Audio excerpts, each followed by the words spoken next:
Somebody asked me for a garden update, so here we go. This is the second time we've had to plant this garden.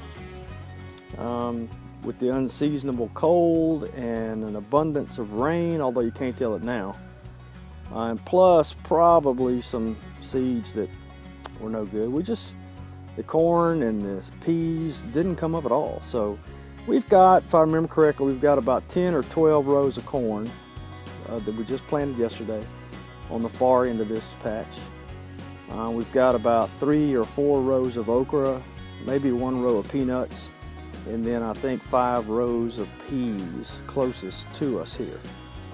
So this is one of our garden plots.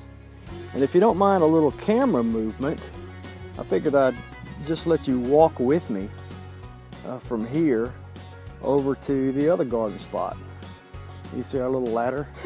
I'm not going to try that ladder to get over the electric fence. I'm not going to try that. I've got another method that I use. This broken fence post right here.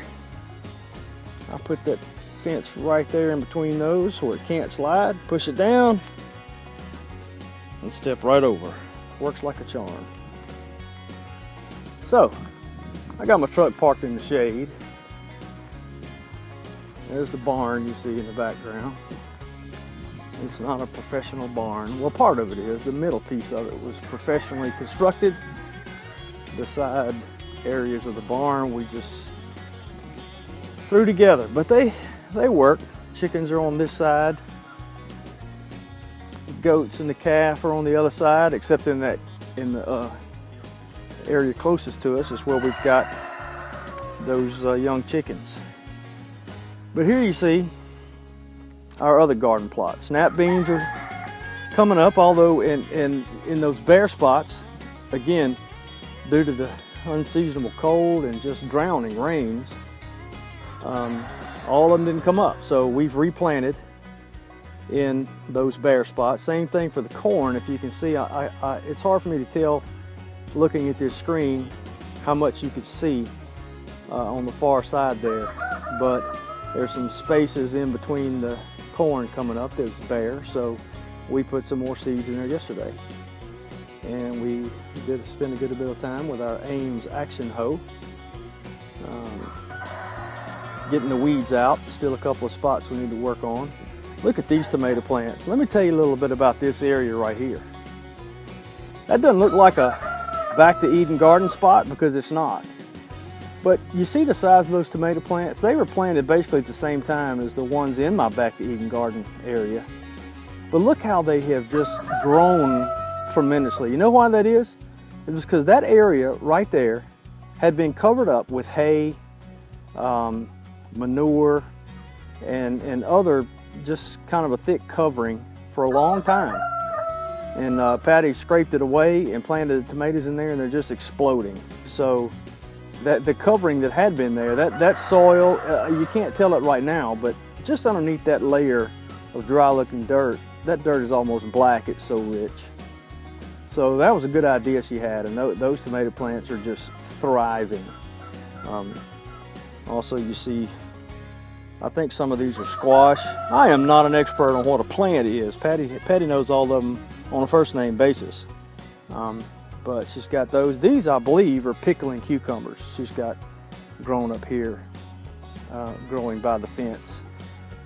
She's going to see this video and say, no, that's not pickling cucumbers, that's such and such. But I think that's what it is. I think it's pickling cucumbers that she's going to have running up on the fence here. So, and here's my poor little back to Eden area. Although I got to tell you, the tomato plants are looking better. I even see some blooms on a couple. They're just so stunted, and that's just completely my fault. The potatoes are coming up good, and we actually, Patty actually dug around and found some little potatoes growing. So if you'll recall, those were potatoes that, little tiny potatoes that had been in the refrigerator for a long time and had already had all kind of sprouts on them. And we had no idea if they would grow or not, but it looks like they are. So happy to report that. There's the lettuce bed and the garlic patch that we've got. Lettuce has gone to seed. Lettuce was planted in November, going to see, excuse me, the garlic was planted in November. Lettuce was planted in either late October or early November. And we just got a tip today from PJ Nursery that we might ought to cut the blooms off of those garlic plants, saying that it'll make the bulbs grow bigger. Haven't heard that before. Anybody else familiar with that tip? I may try it on a few of them, just see what happens. Of course, the bees are busy back there. I don't know if you can see them, but they are just a buzzing. I left that little clover patch to the left of the lettuce box just for them. I know it's unsightly, but they don't think so. The bees think it's lovely. All right, so that's our little garden update for today, and a short tour of at least part of our little place here at Alderman Farms. Thanks for watching as always. We really do appreciate it, seriously.